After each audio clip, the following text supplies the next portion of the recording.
Thanks for being faithful to our channel Game One. Today we are going to talk about one important topic, video games. In fact, nowadays we can observe that there is an increasingly amount of people who play video games. Video games have been existing for many decades, but growing concerns about their negative influence are high. Are they directly linked to violent behavior? The truth is, researchers are in conflict. There are researchers who say that there is plenty of evidence that shows a link between this act of violence and the long-term antisocial behavior. For the others, it's not linked to aggressive behavior, problems in parenting styles, factors related to socio-economic status and environment safety. Now, we are going to show you some events and some tragedies which occurred in the world. Go! The year is 1999. Welcome to Littleton, Colorado, a quiet little suburb in the heart of America. 99. At 6 in the morning, Eric Harris and Dylan Klebold went bowling. They were just taking the bowling class for physical education credit. They didn't really care for the sport and mostly just fooled around. After bowling, they went to Columbine High School. They were both seniors there. They walked inside the school cafeteria with 2 duffel bags and put them under a table and returned to their car. And at 11:17 a.m., when the propane bombs they placed failed to explode, they entered the school armed to the teeth with a high-capacity pistol, 2 shotguns, and a rifle. A small group of students saw the pair and walked on, laughing, thinking the guns were props part of a senior prank. They were the first victims. Everyone pointed to the usual suspects. Fear, anger, helplessness. Bullies, prosecutors say. Computer and video games under fire because of graphic violence and sexual themes. We do have the breaking news of a shooting at an elementary school in Newtown, Connecticut. And you heard that right. It is unthinkable. An elementary school 45 miles southwest of Hartford. We know at least 3 victims are in the hospital at this hour in very serious condition. We know there was at least 1 gunman now confirmed dead. The school is still on lockdown. SWAT teams have been on the scene. We have seen the images of the terrified children being whisked out of the school, led by their teachers. Now I'm going to introduce you Teresa, who is a psychiatrist specialized in behavior. So she's going to comment the strategies, and now we want to know, what do you think about the strategies? Do you think that there is a link between violent behavior and video games or not? Hello, thank you for welcoming me.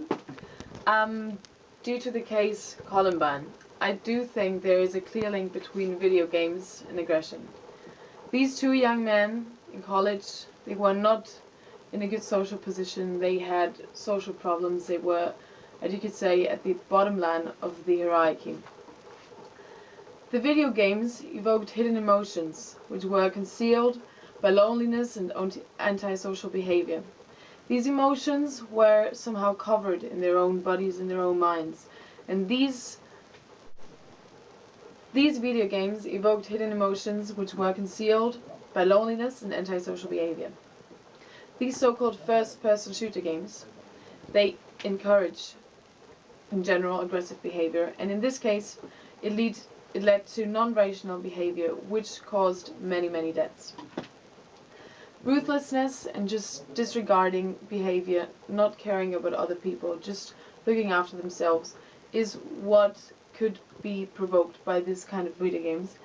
And I would say, personally, they sort of fulfilled their inner need to feel like they were in the game. Okay. Thank you. So, thank you for coming and to tell us what do you think about this topic. So, now we have seen that there is a link between violence behavior and video games. So we can say that video games have a negative impact on people's minds. After receiving Teresa, now we are going to welcome Sophie. Sophie is going to talk about video games and She's going to explain why video games have a positive effect on people's minds.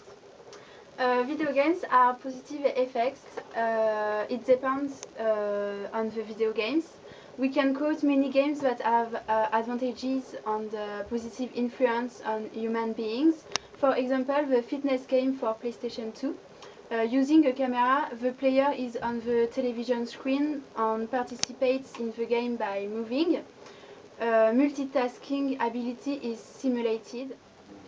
Games including challenge to perform different tasks at the same time.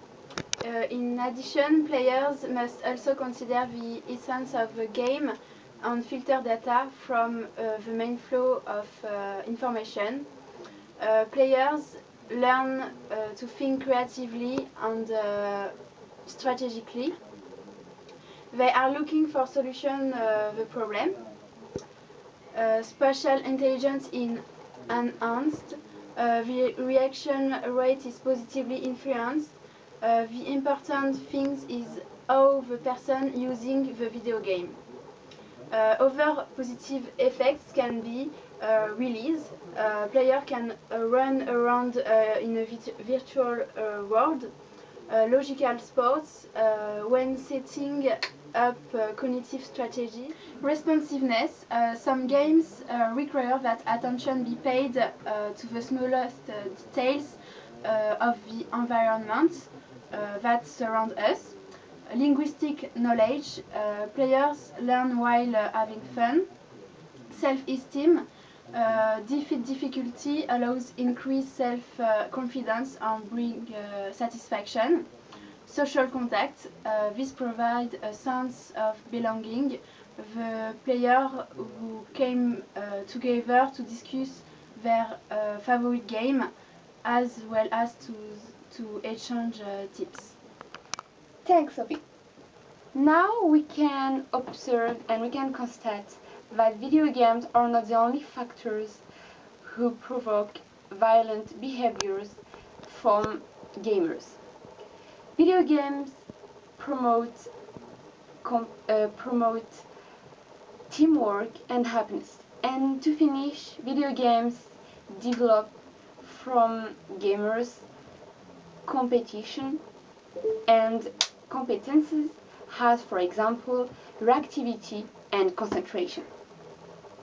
Now I'm going to show you an interview from a good gamer. It's a gamer who plays shooting games, especially Call of Duty Black Ops. Now I'm tired of hearing this statement, and in my opinion it is getting quite repetitive. Video games make people violent. Video games this, video games that, blame the video games.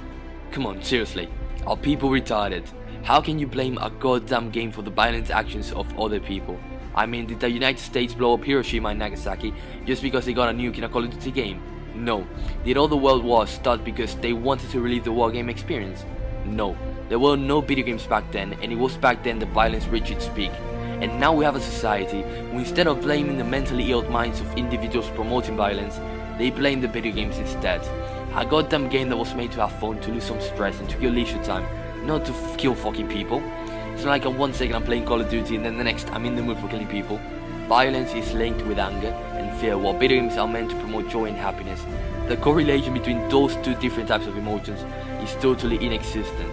You know why? Because video games don't promote violence. You know what does? You know what causes these children, teenagers, adults to go to the streets and kill people out of capricious desire? Bad parenting. That's the jackpot. About 90% of criminals have had a traumatic family issue involving bad parenting, and it is because of this that they go on and promote violence. Not because they play some fucking game like FIFA or Battlefield or Black Ops 2 or whatever goddamn game and then just decided to kill people. No, no, no, absolutely not. To conclude, video games are not the only factors of tragedies. In fact, other factors can be responsible for tragic events. For example, a socio-economic situation, family matters, or psychological problems. So please, don't blame video games. So, thank you everyone and have a good day.